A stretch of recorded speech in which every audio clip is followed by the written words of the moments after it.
Hi, this is Mr. Capert. In this video, I'm going to show you how to test out your prototype trebuchet. So you'll need to open up this document and scroll to the chart that shows raw data, prototype testing raw data.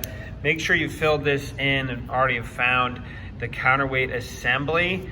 So that was an earlier problem.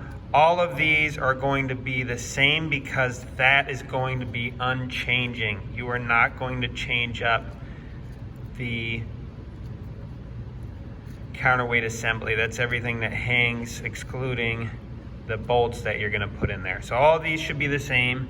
The projectile is going to stay the Nerf ball, so all of these should be the same. All right, you get the idea, all the way down.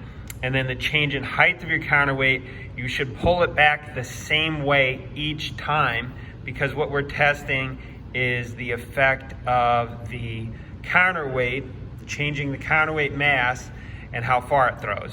So the only thing that should vary then is the mass of the bolts that you're going to put into your counterweight. All right, you get the idea, all the way down. So now I've already done one throw, so I'll do another one and show you how you do this. So I'm going to measure out some bolts. The amount that you start with is dependent on how big your counterweight is. How many do you think you can hold? Because you got to do 10 throws. So you want to start at the lowest amount. That's what makes it the easiest, if you start at the lowest amount. So you're going to measure out, I don't know. Mine is so tiny, that's why I need to do that. So 39.1. So I'm just gonna write that down then, 39.1. So 1 grams. So make sure that was reading out in grams. I'm then gonna take these bolts that I measured out and put them into my counterweight. All right, I've already adjusted this so I can hit 10 feet. Notice it should start right here. I'm gonna pull back every time and fire in the same way. It's gotta be the same way each time. And then I'll have my partner record how far it goes. So let's just say that went, 0.9 feet, 0.9 feet. So do a good job of having somebody out there to get that. 0.9 feet. All right, you're gonna keep doing this. So I'm gonna keep a running tab here. You don't have to keep going up, but this is the easiest. So the first throw, I've already got 39.1 grams of bolts in there. Now I'm gonna add a little bit more. And you could dump it out, but what I'm saying is this is an easier way. Instead of dumping it out, just add, let's see, 39.3. Or you could make it real easy and do the same amount of bolts every time. It's up to you.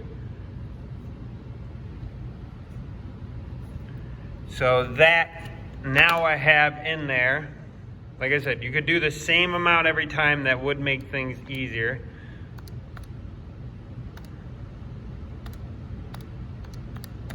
So I get 78.4 once I put these, oops. So my second throw, I'm going to put 78.4 grams. So I haven't put this in there yet.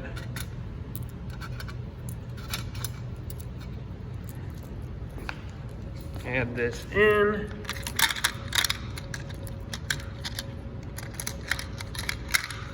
All right, I gotta fire in the exact same way. Sorry, I'm doing this one-handed, so this is a little shaky. I need an assistant. Where'd my Nerf ball go? Aha! That was my knees cracking.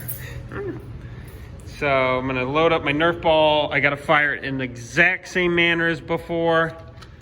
Oh wow, now it went 1.5. Make sure you got somebody out there. I got nobody helping me, so 1.5 feet. And you're just gonna keep doing this. So the next time I already have 78.4 grams of bolts, and now I'm gonna add more again. Now I'm at 32.7. So plus 32.7 grams.